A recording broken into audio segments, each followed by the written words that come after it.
Hey everybody, welcome to another Citrus Corner. We're going to dive into some speculations and even some possibilities that may or may not happen at the Disney parks, primarily at Walt Disney World. We have a fan of the show that gave us actually a very interesting concept for Animal Kingdom that we're going to talk a little bit more into. We're going to dive into possibly even how Planet of the Apes could be incorporated into the Disney parks. And we got some other stuff going on, all coming at you at Citrus Corner, part of Orange Grove 55. Let's go.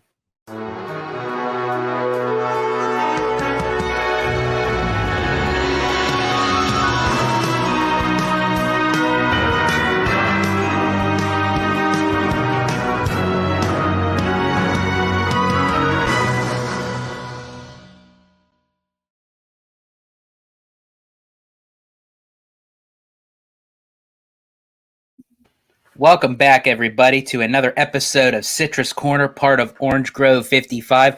I'm George, the Disney Italiano, your host with the most.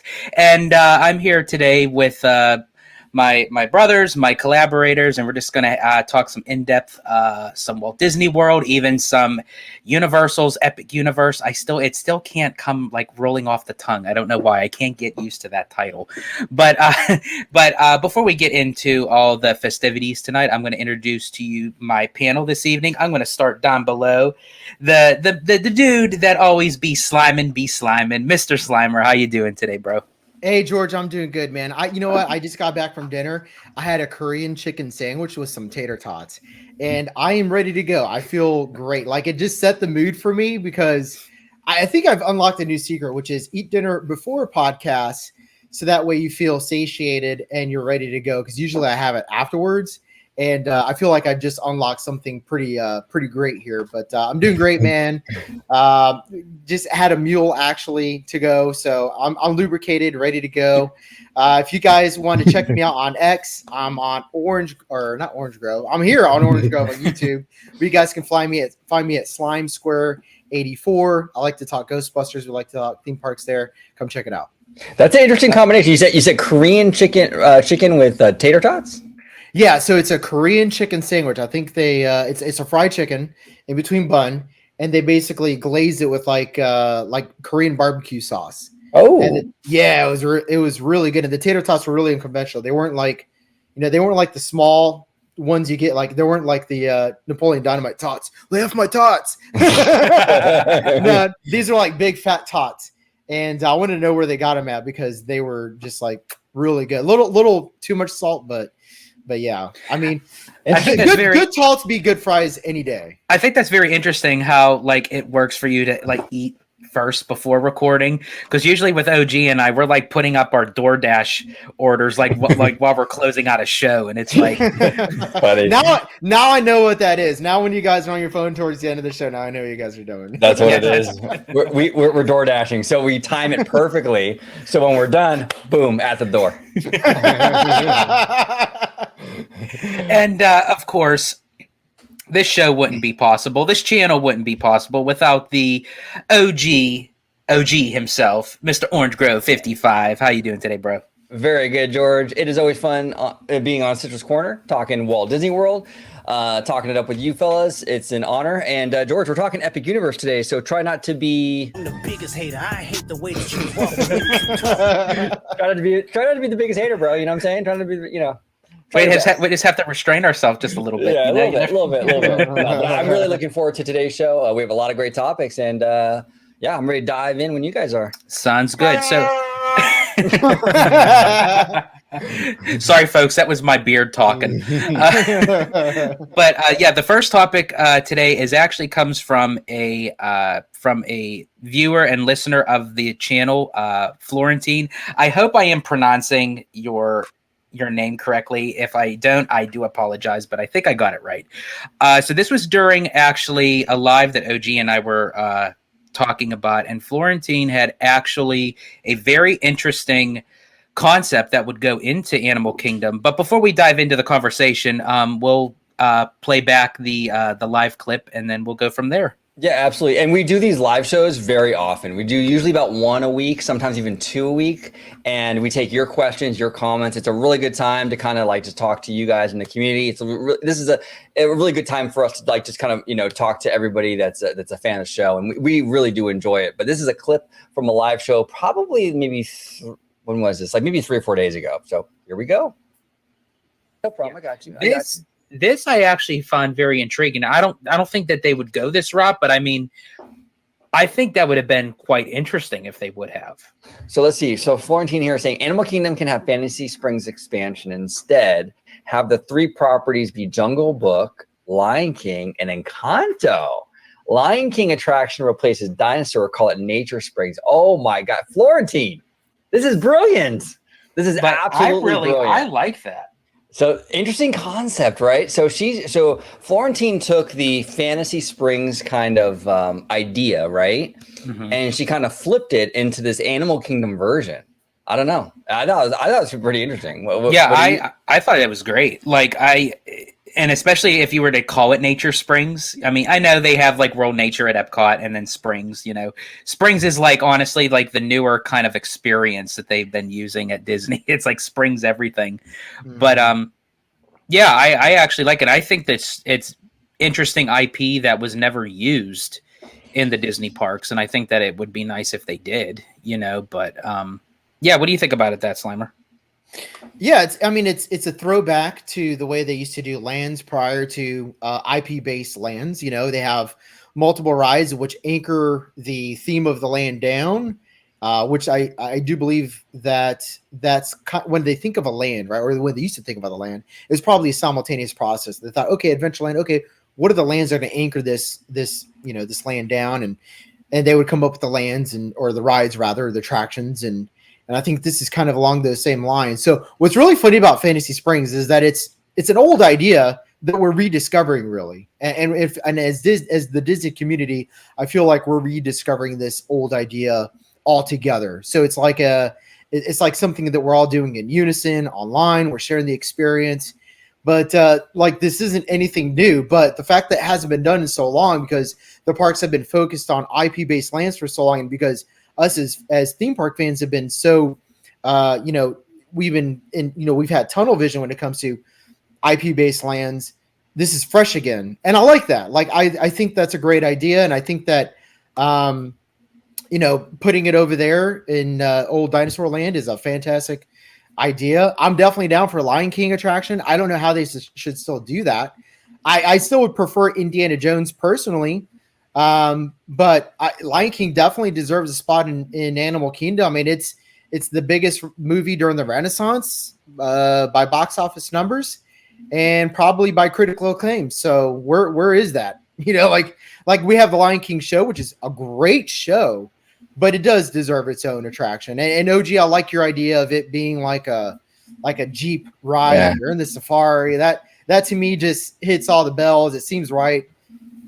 Yeah, 100%, Slimer. And she mentions it here, like Lion King attraction replaces Dinosaur. That's the way to go. When you have a franchise like Lion King, you can't have a subdued sort of like little boat ride or even like a traditional dark ride like a Pinocchio or something. This thing has to be massive in scale and scope. It has to be an e-ticket. So those Indiana Jones style or dinosaur style Jeeps would be absolutely fantastic. And you're right, Slimer. Like we're kind of rediscovering these multi-IP lands because ever since I would say Wizarding World, the trend in the industry with both Universal and Disney has been these single IP lands.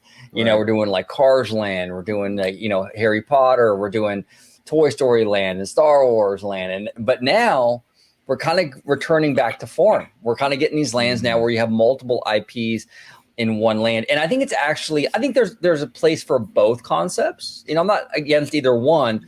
It's kind of like how I feel about screen technology and projections. Like in and of itself, it's not inherently bad. You just have to know when to use it appropriately, right? Yeah. And I think it's the same thing with this. Single IP lands have a place. I mean, and they should use that when necessary. But I think a lot of times too, these kind of multi-IP lands make a lot of sense because it gives them a lot more flexibility.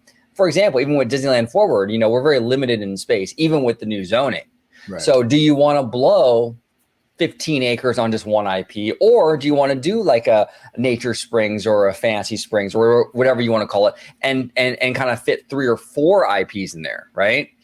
And you also have, for Disney on the business end, even more merchandising potential there too, because now instead of just having one IP's merchandise, now you have 3 or 4 you can be selling in these stores. So yeah, I think it's a great idea, and these are great IPs. Now Jungle Book is interesting. It's an older movie, but it's kind of proven itself over time, because 2016's live action version from Jon Favreau, I believe, hit $1 billion or very close to $1 billion. So there's still some interest out there for this franchise. So we'll see. And I think also too, and our friend Michael Webba had mentioned this also. I feel if you take really any IP, really, but you kind of breathe new interest in it in a different way by adding a brand new ride or attraction or even a show, people are going to be intrigued. People are going to be interested in it. So even though the Jungle Book, if you were to do the animated version, if you bring whole new life to it and you bring in as our friend Kaylee always says, a banger of an attraction or a banger of a show, people will go and see it, and I feel like, I think Disney needs to kind of look at that. And especially if you do something in the same aspect as Fantasy Springs, because even Iger had mentioned during the past Q&A, Fantasy Springs, along with the Disney Cruise Line and Disneyland Forward, are showing to be very profitable. Mm-hmm. So I think that's very telling that if they were to utilize those same kind of strategic tools to, as you had mentioned, OG, maybe do mini lands within one big land, then just do 10 acres or 15 acres with one property, that might be the better way to go. Well, and with IP, it's interesting, right? Because IP has a built-in audience, right? But at the same time, the theme park product still has to kind of do the job too. They have to carry some weight, right?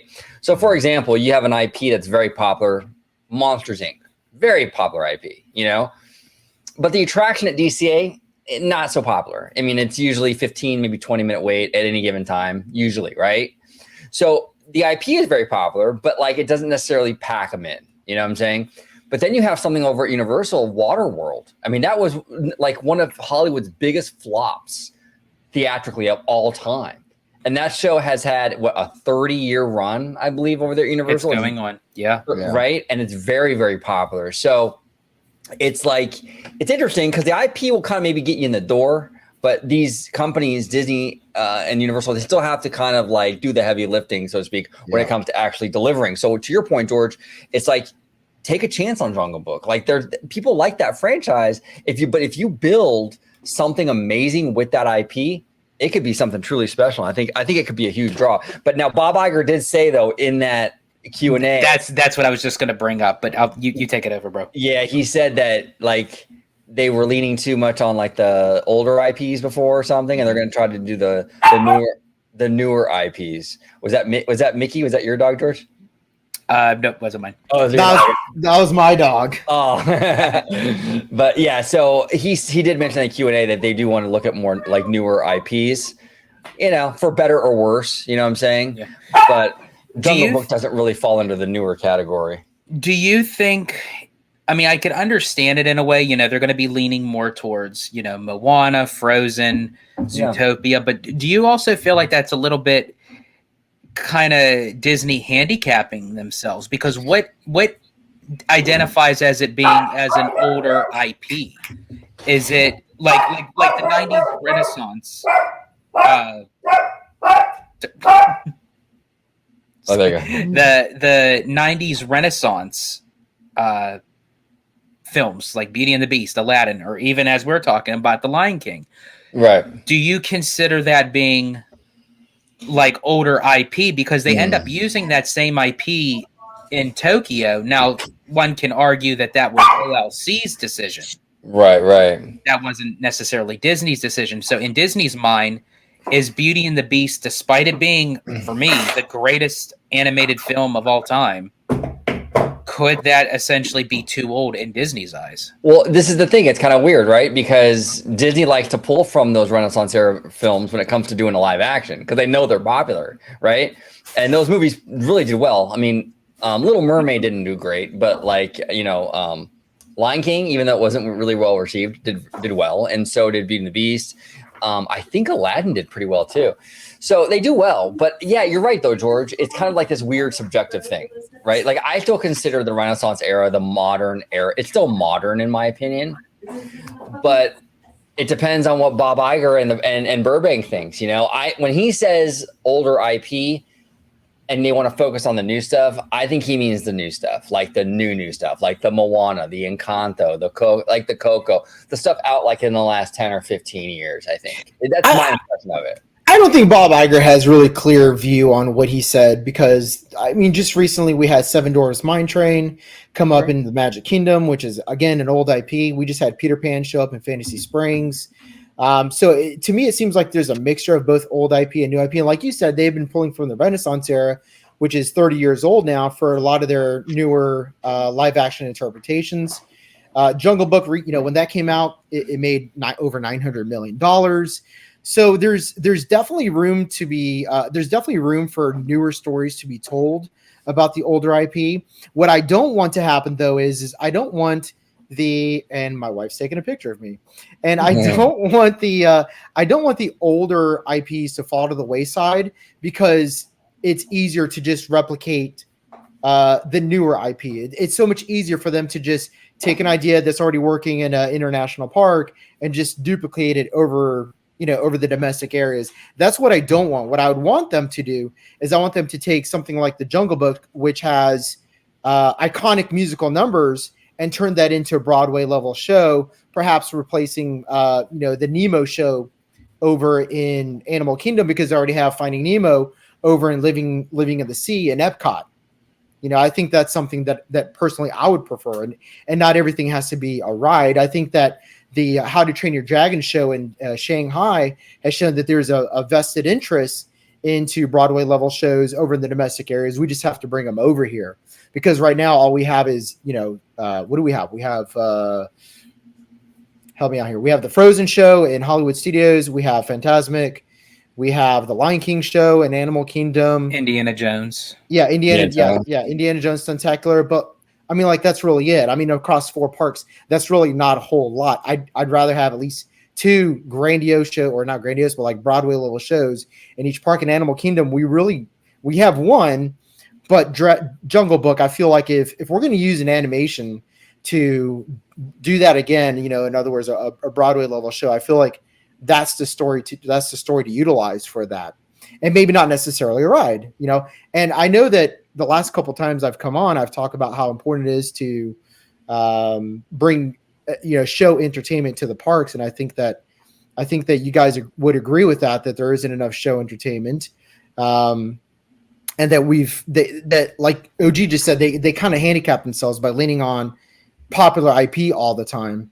So what do you guys think? Do you guys think that Bob Iger was a little off his facts there when it comes to what Disney's actually doing versus what he's saying? Whether or not it's true or not, I think that's a very bold statement that I feel like that should not have been mentioned, even if that was the case that they're doing. Because if you make a bold statement such as, okay, we're just going to focus on newer IP, and it's not really solidifying to how far back do you consider new IP, and it's like, well, then if you then change your mind and say, okay, well, this could fit in here, to me, it seems like it's more of a rubber stamp kind of thing to say rather than just wait and see what works. Because as you had said, Slimer, the Seven Dwarfs Mine Train, that's going all the way back to the very first animated feature film ever, but yet it became very relevant in the new Fantasyland. Well, and Mickey and Minnie's Runaway Railway. I mean, one of the oldest Disney characters you can't get much older than Mickey.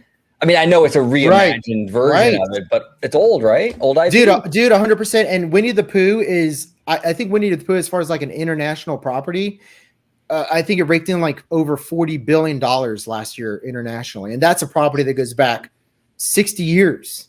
So, like, what are we saying here? That we're only going to limit ourselves to things that have come out within the last 5 to 10 years?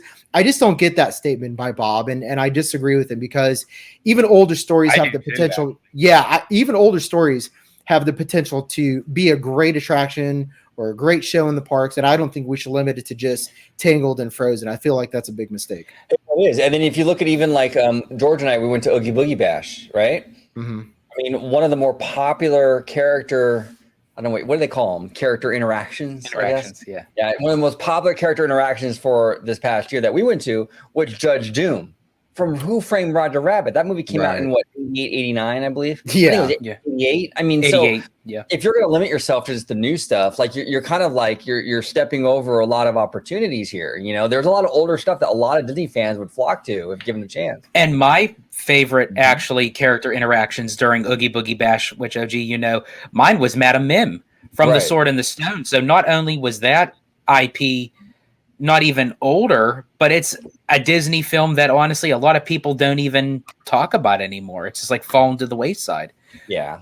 No, I think he needs to kind of get off of that a little bit. That was I agree with you guys. That wasn't a great comment to say we're just going to focus on the newer IP. I hope he reconsiders that, because not to say you ignore the new IP. I mean, absolutely, you want to do like the Moana. It's a beautiful movie. You want to do, you know, Encanto stuff like absolutely, but you don't want to tie your hands creatively. If the Imagineers have a dope concept for Jungle Book or some other older thing, let them play with that. You know what I'm saying? So Absolutely.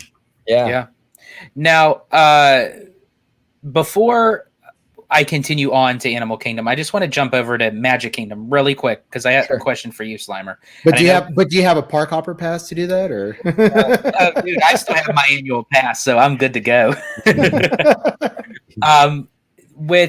Because I know you and I had this conversation many times before, especially when we were actually there at Magic Kingdom for the last showing for Country Bear Jamboree, and we were talking about the possibilities of where Moana would go. And now that Bob has kind of essentially said, yeah, Moana is going to be a bigger presence, you know, in the parks. Do you still see it going beyond Big Thunder, or do you see it going into that expansion pad behind Adventureland? I hope it goes into Adventureland simply because, like I've told you guys before, I feel like Adventureland is still lacking, despite the fact that it has a lot of things going on with it. The Adventureland here is pretty stagnant. And what I mean by stagnant, it doesn't have a lot of kineticism to it. Like you go to Tomorrowland, it's very kinetic. If you go to Frontierland, as a matter of fact, it's very kinetic because you can look at Big Thunder Mountain, you can hear it from a distance. You know, you have the Country Bears doing their thing in the middle of the road. You know, you have the rafts going to Tom Sawyer Island. But other than the atrocious Aladdin ride over there, there's not a whole lot of kineticism because you really can't see the Jungle Book, or not Jungle Book, but the Jungle Cruise from anywhere in the park unless you go up to the Family Robinson Treehouse. So I would like something that really puts some motion into that area. I think that Moana would be the best attraction to put there because I do believe that there are better IPs to put behind Pinocchio's Haas and Small World and the Beauty and the Beast restaurant over there. I think that should be reserved for the Villain Kingdom. But I think as long as they execute it right, like they can't do the boat ride. You know, it can't be a slow moving boat ride. Like this has to be thrilling because Moana is about adventure. I mean, that's her thing. She goes on an adventure with Maui to go find the stone, blah, blah, blah.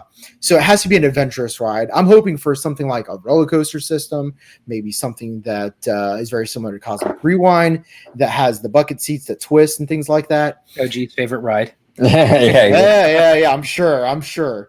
But that's what I'm hoping for. And in the process, if they get rid of the Aladdin spinning wheel, I'm all for that as well.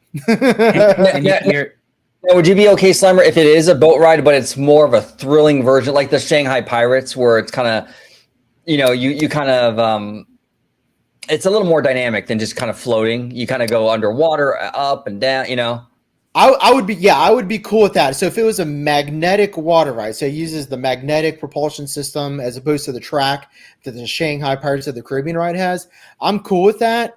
But they would have to turn it up to 11. In other words, it can't be like Pirates of the Caribbean slow. Like there has to be some really good turns, like where the boat pivots like this at the last minute in combination with the with the projection effects.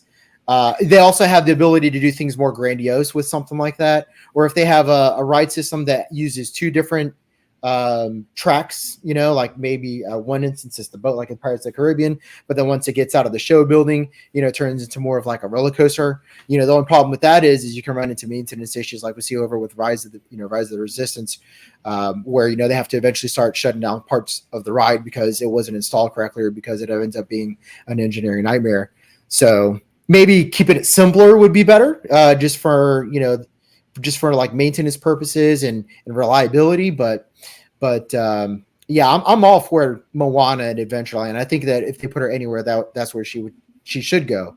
Not in Fantasyland. No. Yeah, I completely agree. She's definitely more of an Adventureland kind of IP for sure. I mean, technically speaking, yes, she could be Fantasyland, but it wouldn't feel right there though. It has to be it has to be Adventureland. Tiki Room, the treehouse, that's like more her vibe. Absolutely. Yeah, definitely. Now, going back to Animal Kingdom, yes, I just love park hopping, all over the place. But I thought this was kind of interesting that this is a piece of concept art. I believe if one of you gentlemen want to correct me, was this something with Dubai or India? It was. It says here, this is courtesy of our friends at Boardwalk Times. Really awesome stuff over there at Boardwalk Times. Make sure you follow them on Twitter. Check out their content. But it says here, this concept art was used from the Planet of the Apes area for the 20th Century Fox World theme park in Dubai. The project was canceled and never built. The park would have also included attractions based on The Simpsons, Alien, Futurama, Night at the Museum, and others. And you can see here the concept art for this is Planet of the Apes right here. So go ahead, George, take it away. Absolutely. So I thought this was just phenomenal, even just down to the architecture of how it gives off that feel from the Planet of the Apes movies and how you can incorporate that with a River Rapids attraction. And I was just looking at that when Boardwalk Times had posted that on Twitter, and I'm thinking, oh my gosh, we've been talking about this for quite some time on the show of how they can incorporate Planet of the Apes into Animal Kingdom, but how? Like, where would it go? And when you kind of mesh it in with this, and I'm thinking, well, how about they retheme Cali River Rapids? They already have a River Rapid attraction that's already built into the park. There's no IP surrounding it. And you can literally take that part of Asia and just kind of segue it into a mini Planet of the Apes land, with this being the signature attraction. Well, and this is interesting too, because it gives me Universal vibes, which is not a bad thing, and this would kind of be, I think, Disney's maybe answer to that Universal kind of edge that they have, because this ride has an edge to it. This is kind of an older IP, I think, you know what I'm saying? And I think this would be a good kind of thing to sort of like, this could even be potentially kind of almost like a Jurassic World sort of competitor, Mm-hmm. It's kind of giving off that kind of energy. I mean, this is awesome looking. I mean, and for me too, Slimer and I were talking, and we were trying to configure, like, obviously you would have to have some sort of audio animatronics of the apes themselves, to kind of incorporate that storytelling, and thinking of how, they can do that because with a rapids ride, you're constantly in motion with water.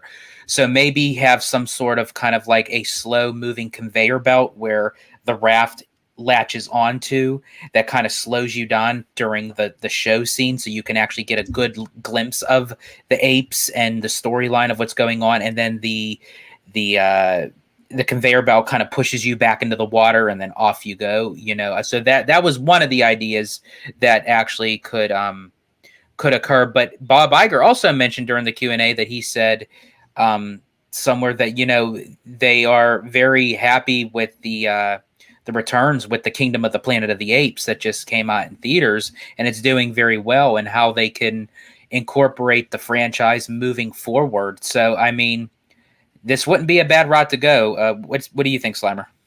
Yeah, so what's really interesting about Kingdom of the Planet of the Apes is that it's the second highest grossing. It had the second highest grossing opening weekend out of all the movies, including the Matt Reeves movies. Secondly, it's considered one of the highest rated. So this is actually up there with Matt Reeves' best attempt at a Planet of the Apes movie. So it's got a lot of critical acclaim. I was just actually looking at the box office numbers right now. It's not even on the second weekend, and it already has grossed $145 million on a $190 million budget. So it looks like this one's going to easily hit 300 or 400 million, which is necessary for it to be profitable. And then the other thing too is that Disney has already, or Fox Studios rather, has already said that they want to have at least 9 of these movies. Oh, wow. So this is a franchise they want to take well into the next decade. Disney being a company that relies heavily on theme park and studio synergy, it would behoove them to turn Kali River Rapids, which is now a waning attraction, into Planet of the Apes. All they have to do is figure out how to turn these AA1000, the newer animatronics, make them waterproof so that way they don't have any issues in the elements.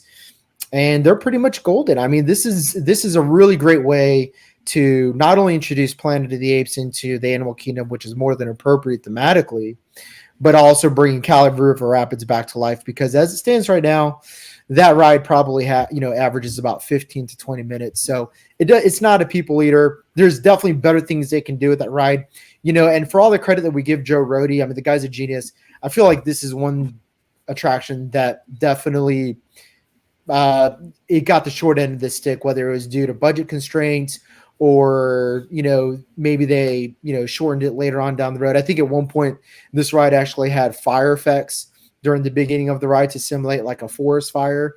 And obviously we don't get that kind of stuff anymore.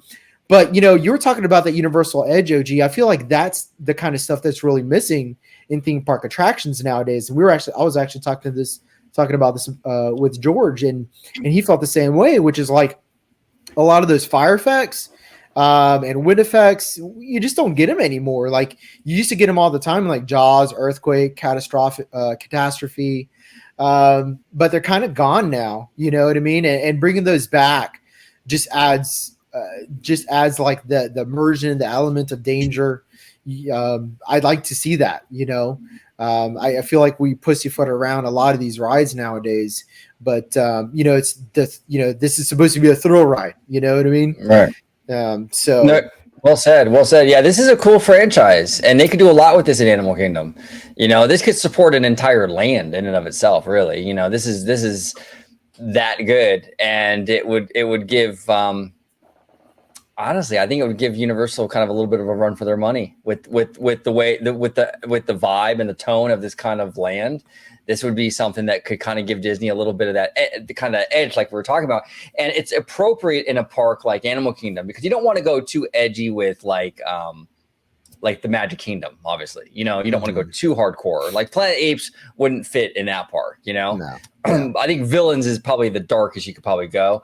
But this kind of franchise in like one of these secondary parks, oh man, this is perfect. And they're looking, Bob Iger, like you said, George, he's looking for ways to kind of expand. He didn't get into detail, but he said there's opportunities here with Planet of the Apes. Does he mean theme parks? I don't know. We'll see. I wouldn't be surprised if it does mean theme parks. And especially with this being the first movie back out with the franchise, that those box office numbers are really showing. So, that's what they look for, and it's off to a great start. And it's also an IP that could be utilized in the parks, not just as a new IP, but an IP that has been under the banner of Fox, because they haven't been really utilizing anything other than the streaming services of the Fox deal. So what better way to incorporate a Fox IP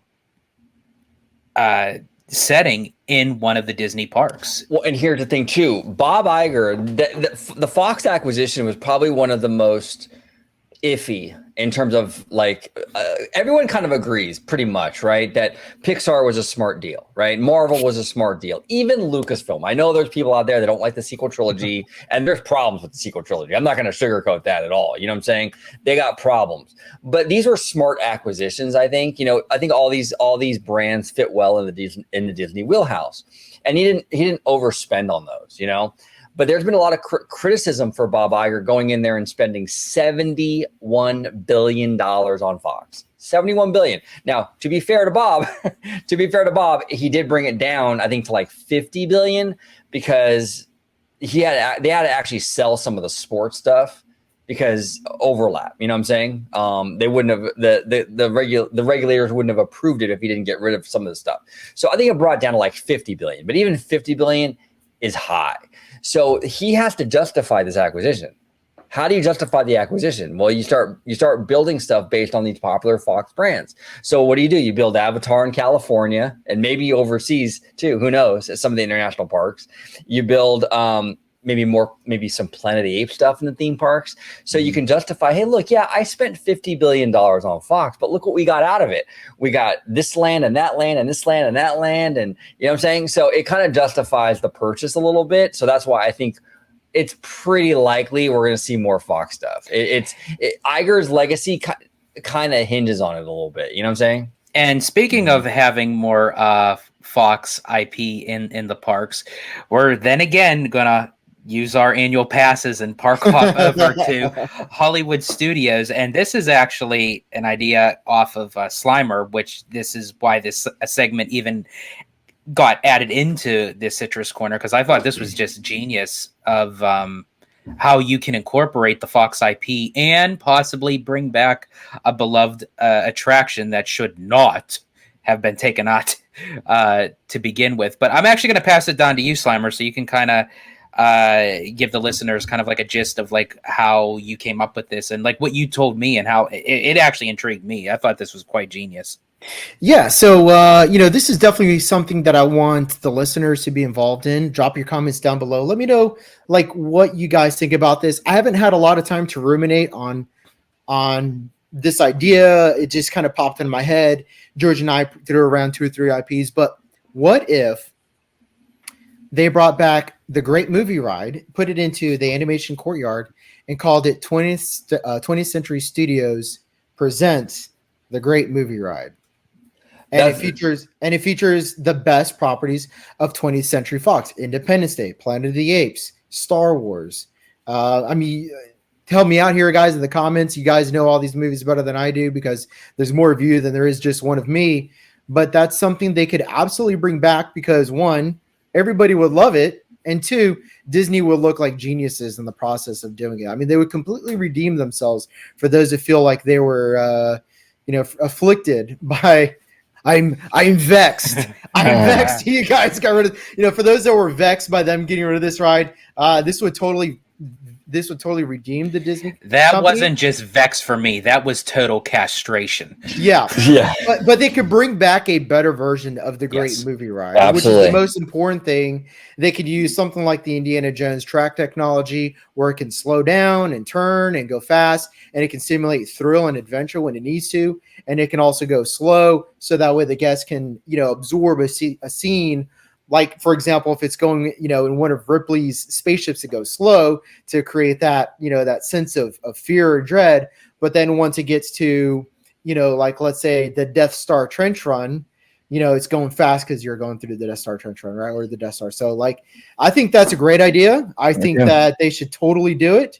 And I'd rather see that in the animation courtyard than anything else, really. I mean, again, OG, let me go and bounce this off of you, dude. Like, sure. This is what's missing out of the Hollywood parks is the fireballs, the catastrophe, the thrill, right? The immersion into the movies other than just a slow boat ride. We just don't get it anymore. And not just at Hollywood Studios. You barely get it at Universal Studios anymore either. When this is something that was like, it was given to you in spades, 15, 20 years ago. Yeah, no, exactly. No, it's a great idea. And it kind of harkens back to what I said too, where the more Fox you build, the better it is. It justifies the purchase more and more and more with each a theme park edition. So yeah, I think it's a fantastic idea. I mean, I would even like to see them maybe somehow, if they can make it just maybe even like a generalized 20th century ride where you can even add some legacy TV shows, like a Futurama area would be pretty dope. Yeah, of course. You know? Because Fox has a storied history even in television. Yeah. So you could do a lot with this, man. I mean, this would be incredible, absolutely incredible, and it fits that Hollywood theme very nicely. Animation Courtyard is a mess of an area. It really is. It makes no sense. It's Animation Courtyard with what? Is there any animation in it? Star Wars, right? The supposed Little Mermaid show that we're supposed to get back. Have we even heard anything on that anymore? Is it still coming back? They didn't even give us an opening date for it. It's supposed to be coming back. But again, you know, like, look, I don't want to contradict ourselves. We just said they should capitalize on older IPs. I just don't know if the Little Mermaid is something that belongs in Hollywood studios because we already have it, you know, in Magic Kingdom in the form of a fair. You know, pretty fair ride. You know, it's not terrible, it's not great, but I feel like there's just more you can do that's Hollywood studios themed in that area, and I would, you know, I would bring something like that back. You're justifying the Fox purchase, but at the same time, you know, you're bringing back a classic attraction, you know, 2.0 version, if you will. That's, you know, that's even better. And I like the Futurama idea because, like, you could start it off with adventure, and then at the very end it tails off like Family Guy, Futurama, The Simpsons. You know, you get a good laugh at the very end, and it makes you feel good. And like, why not? You know? Yeah, exactly. Exactly. You can end it. You can have a whole scene ending with this.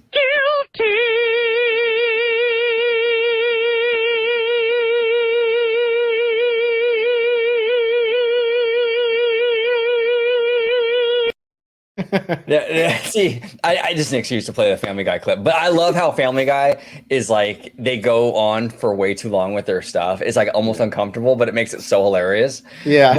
But yeah, Family Guy would be fine. I mean, because you can, you know, look, Hollywood Studios is like I said before, it's also like with Animal Kingdom, it's a secondary gate. I think that they have permission, so to speak, to kind of get a little bit more adult than like a Castle Park does.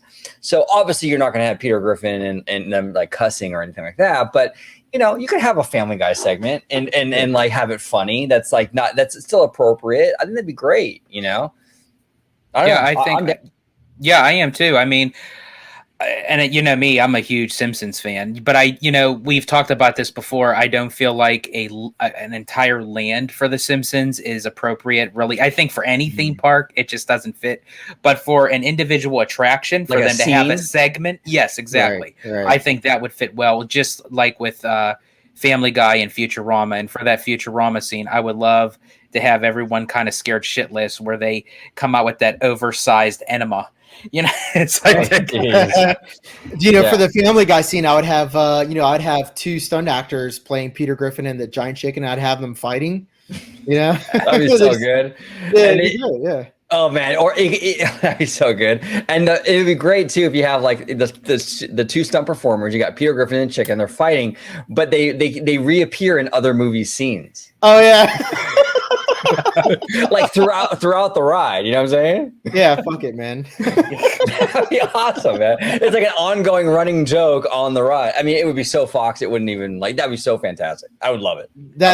That's totally Fox, because Fox in the 90s didn't take itself seriously at all. I mean, it was self-depreciating humor like the whole decade. Married with Children, The Simpsons, Futurama, A Family Guy, you know, came out in the early 2000s. So I mean, like, yeah, there was a whole era of Fox TV which was self-depreciating, and like you would have to incorporate that because that was a big part of the studio's history. And to have a component of that would just be like, look, like some writers just take themselves too seriously. Like I'm too tired. I'm kind of tired of that. Like they do, right? Like, am I just crazy, or some writers just take themselves too seriously? Okay. Oh, absolutely, absolutely. And I think Star Wars, I think Galaxy's Edge is a perfect example of maybe taking itself too seriously. You know what I'm saying? Like, I don't want like the Star Wars nights that they had before when you have Boba Fett like twerking. That's a little too far in the other direction. Right. But I think you can kind of meet in the middle a little bit and still have some fun where it's not like super deadpan serious, you know? So I would agree with you. I mean, like that fox thing with the Peter and the chicken kind of going through each scene would be hilarious. That'd be so fun. That'd be fantastic. That'd be great. I thought that was a phenomenal cosmic power of an idea because it brings the Fox IP into the parks, which utilizes that, the acquisition wasn't in vain for how much that Bob Iger spent on it. We can get some good things out of it, and it gives a kind of a fresh new take on not even just that area of Animation Courtyard, but just Hollywood Studios as a whole, because I feel like Hollywood Studios is kind of that park that just can't seem to find its identity, right now. It just seems like it's all over the place. So I feel like that would definitely help it in the right direction. You could even have like Nelson pop out every now and then and go, ha ha. I'm telling you, this would be amazing. Imagineers, if you're watching this, come on, take notes. This is we're giving you gold here for free. You know what I'm saying? One thing too, real quick, not to digress too far before we move on to our next topic, but you're right. The late 80s and going into the 90s were the best for Fox. In Living Color was like one of my favorite shows. Kidding me? Yeah. Oh, that was amazing. And you could never get away with that show on TV now. I mean, it was super good. But that one and Married with Children, I also loved. Yep. So can you imagine if they had sets with like Al Bundy sitting on the couch and like Peg comes down the stairs, she's like, "Ow," he's like, "What, Peg?" Or you have Fire Marshal Bill standing there going, and like it's like thumbs on fire. You got Homie the Clown. Homie don't play that. Oh man, it'd be great. Totally completely off topic, but one of my favorite lines in Married with Children was when Peg walked through the door and she said, "Hi, honey, did you miss me?" And he goes, "With every bullet so far."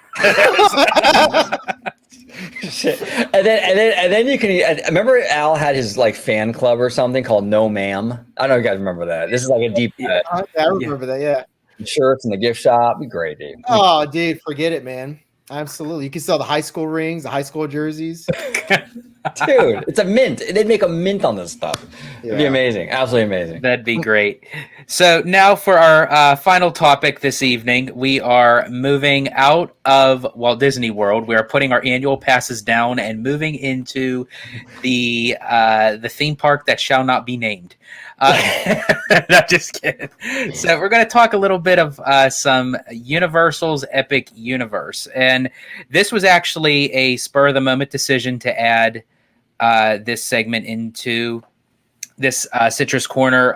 Actually, again, with the conversation that I was having with Slimer the other day, we were talking just of how, the history with Universal and how their approach was through park operations when new attractions would come about. And Slimer actually has a story about Hagrid's motorbike, which I'll let him explain that. But there were a lot of issues that Universal had to tackle with just individual attractions or even sometimes lands. But this is going far beyond that. This is going into an entire new theme park that's not even just new for Universal, but it's been a while in the Orlando area. So it makes me wonder how the park operations for Universal, how they're going to handle this for opening day. Are they going to do you need a park reservation just to enter the park? Is it going to be a line waiting to just get into one of the portals?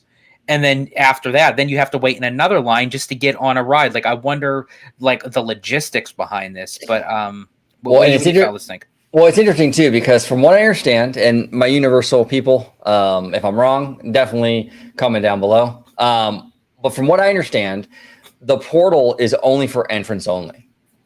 So you only enter through the portal. And then there's like once you get in the land, there's like another portal or something, or a tunnel or something that you can exit out of.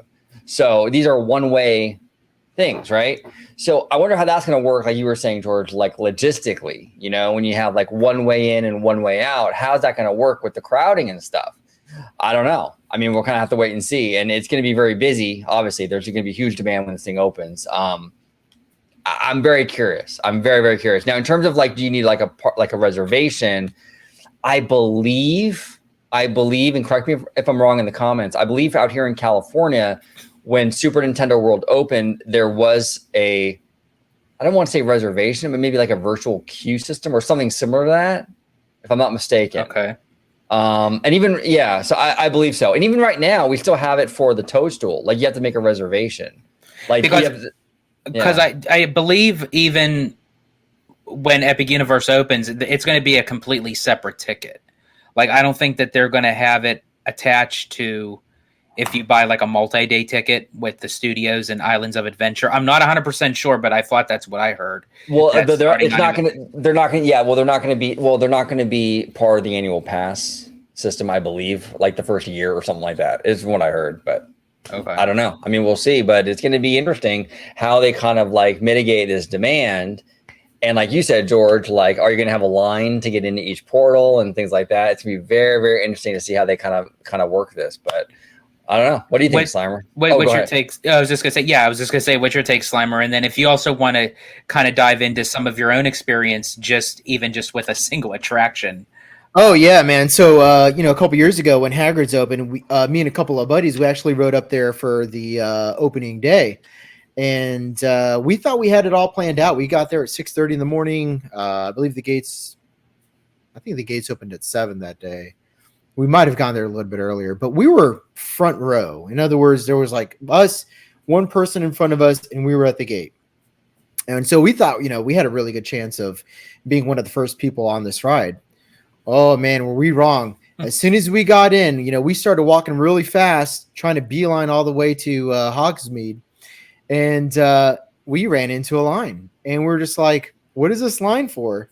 And one of the Universal cast members was just like, oh, this is for Hagrid's. And we were like, wait, how's this possible? We just walked in, like we were one of the first people to walk into the park.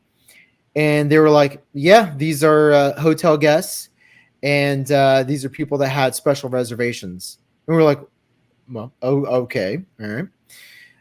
Long story short, about 4 or 5 hours in, we were in the Lost Continent land. And we had a dilemma. We had to decide, okay, do we stay in line for potentially the rest of the day? Or do we just jump out and cut our losses, which, again, at this time was 4 to 5 hours waiting in line. So we said, screw it. Let's just wait. We've already committed 4 to 5 hours. We might as well just, stick it through. So anybody that was there opening day can tell you this is not bullshit. We ended up waiting 11 hours to ride Hagrid's. Oh, because, and again, tell me if I'm right or wrong in the comments, but the ride system was having catastrophic failures pretty much the entire first opening week or month, where anytime that it was causing issues, they had to reboot the system, and rebooting the system was like a whole 30-minute process. And so I see, and I think that it probably would behoove us to look at Island of Adventure's grand opening, Universal Studios grand opening, and even the the Disney parks, and see what those opening weeks look like. Because while we're all really anticipating this land, anything from it's going to be okay to this is going to be the as Theme Park Horizon said, this is going to be the Disney Sea of the domestic parks. The first week could be catastrophic. And most likely is, if you look at history and how history has treated the opening days or the opening weeks of new parks, because they're just figuring all the logistics out. And you could say, well, they know how to run parks because they have all these parks globally and blah, blah, blah. Yeah, but these are new systems. Right. These are new employees that have not worked out. Maybe they have, maybe they haven't, but they're going to figure a lot of things out. I mean, look what happened with the Hollywood Studios Christmas event. Oh, it was the first year this year. That was Disney. They know how to run parks. They know how to do things. Total fucking nightmare. Right? Yeah, exactly. 100%. So there's a high potential for this thing opening week to just be a total bonkers nightmare. Well, and I have a controversial hot topic question for the both of you, and how we love having those on here. Yeah. Do you feel like theme park community, whether, Disney, Universal, what have you, when they do open Epic Universe, that people are going to say, and as you had mentioned, Slimer, that it could be catastrophic events of opening. Like, it's going to be it's going to be a hot mess. It's going to be Disneyland 55 all over again. It's like, but then they can turn around and say, oh, see how successful Universal is over Disney, because it's a mess because it's that popular. It's that great. But then if the same events happen to Disney, it'd be like, they don't know what the fuck they're doing. This is what I think is going to happen. It's going to be busy. So that's going to be, I think that's going to be objectively the case. Like, it will be successful. I think at least the first year, very busy, right? So I think fans will definitely say, yeah, look how busy it is. That's a huge success. And they would be right in that, I think. But when it comes to logistical issues and problems and things breaking down, you're going to see a lot more forgiveness with this than you would with Disney. It's just the reality, folks. I don't know what it is, but I've been in the community a long time. You'll see a lot of like, well, understand this is new, kind of thing. Disney, there's no mercy. You know what I'm saying? It's, oh my God, So yeah, George, I think, in my opinion, and I could be wrong, sometimes Universal does get some blowback, and it kind of surprises me. Sounds a bit messy. Right. Yeah, it is. It could be.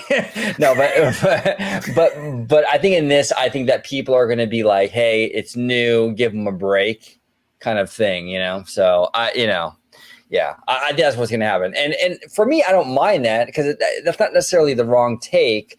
For me, and my issue has always been this, it's not so much that things can't break. We were very fair to Universal when that tram accident recently happened. We said, look, accidents happen. You know what I'm saying? Universal is still a very safe place to go. But for me, it's more the fan community. I just want a little consistency here. So if we're going to freak out when things break or don't work out properly at Disney, then okay, well, let's apply that same thing to Universal. Let's freak out and get all worked up over it. If you don't want to freak out and you want to be perfectly calm about it and be understanding and forgiving, then kind of do it with both. Unfortunately, that's not the world we live in. We live in the world of social media. So everything is like, outrage and craziness all the time, So, but yeah, that's kind of how I see it. Just be consistent, but we're not going to get consistency. I can promise you that. Yeah, I think what we're going to get is, we're going to get what typically happens where, they design a, they design a first time ride system a particular way, and then it ends up, being that there's certain components within the ride system that don't function as they intended, or they impede the ride system to work smoothly. And so they end up turning that part of the system off. Or like take Starfall Racers, where you have two carts that are going to be riding side by side. Well, we've tried that. It's called Dueling Dragons. And what ended up happening is that guests were throwing things at other guests, so they ended up putting up a net between the ride systems to try to prevent that. But, eventually that was one of the causes of that ride system shutting down, was that, the Dueling Dragons proponent of the concept just ended up going out the window. They had to run these things not non-simultaneously or incongruently. So yeah, I mean, that's going to happen. Like, there's going to be so many like things about these rides that are just not going to work as planned, just like it happens at Disney. I mean, Rise of the Resistance is probably the most iconic example of that, with the the turbo lasers, for those that actually wrote it, you guys know what I'm talking about. For everybody else, you missed it. But yeah, I mean, let's be consistent about that. I think that Universal Studios is going to bring some really excellent attractions, but there's a difference between seeing things on the internet and being on the ground. I know that when when Hogsmeade first opened, I think that some of the lines are up to 14 hours.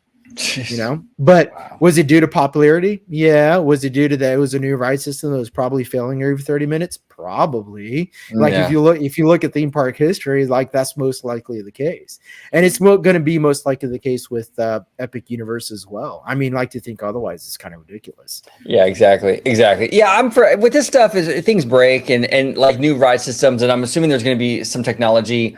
I'm not as familiar with Universal as I am Disney, but I've heard a lot of stuff about the Harry Potter attraction is going to be pretty amazing. The Dark Universe stuff. So there's going to be, like you said, Slimer, some technology in here that they haven't really, dipped into before. things are going to break, crowds, logistical issues. They're going to have to work a lot of this stuff out, because there's going to be stuff, I think, on opening day or even opening week with, various things that they thought maybe on paper was a good idea, but after in practice, it's not working out, right? Maybe you have to rethink the entrance and exit portal thing. Maybe that's something they have to rework and maybe open it up to both sides, or who knows what, what I'm saying? That's a good point, because we say that, like, Universal says, well, there's going to be one entrance. Like, how do the guests know that though? Right. Exactly. Like, if you're like, if you walk in one way, you think, well, I'm just going to walk out the same way I came out, or the other way. Is there going to be somebody that goes, no. Like, this is the entrance to the land only. Like, bullshit. Right. And then you're wasting, and that's like such a waste of resources. Of course.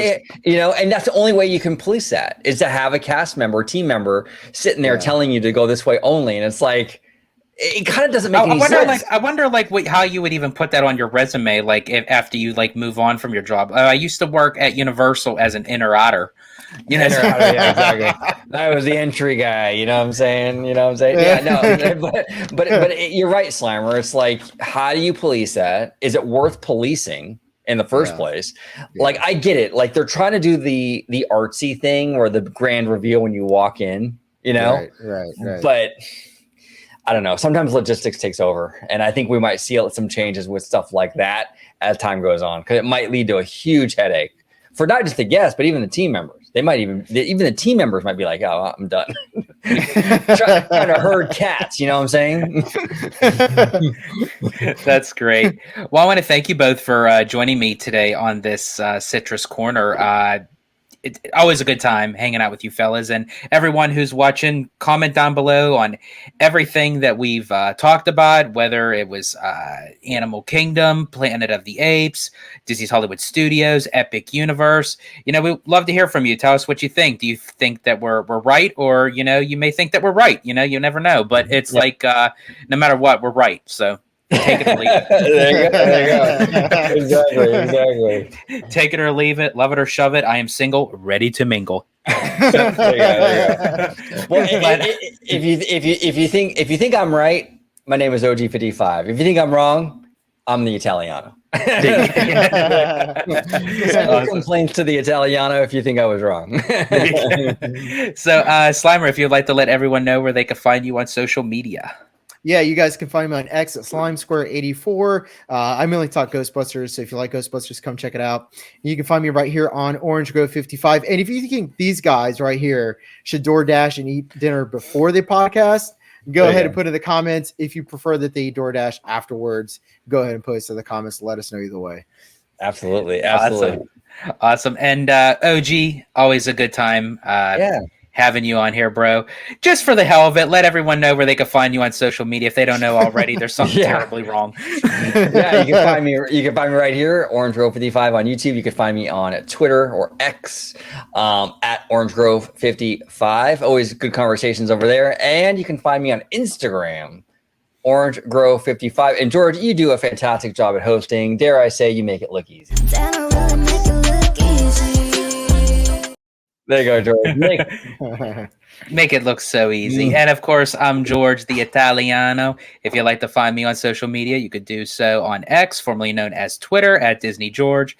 You could also find me on Instagram under the Disney Italiano. And of course, you can find me here on my home base at Orange Grove 55 with Citrus Corner, with all that sweet, juicy, but sometimes sticky Disney news and info.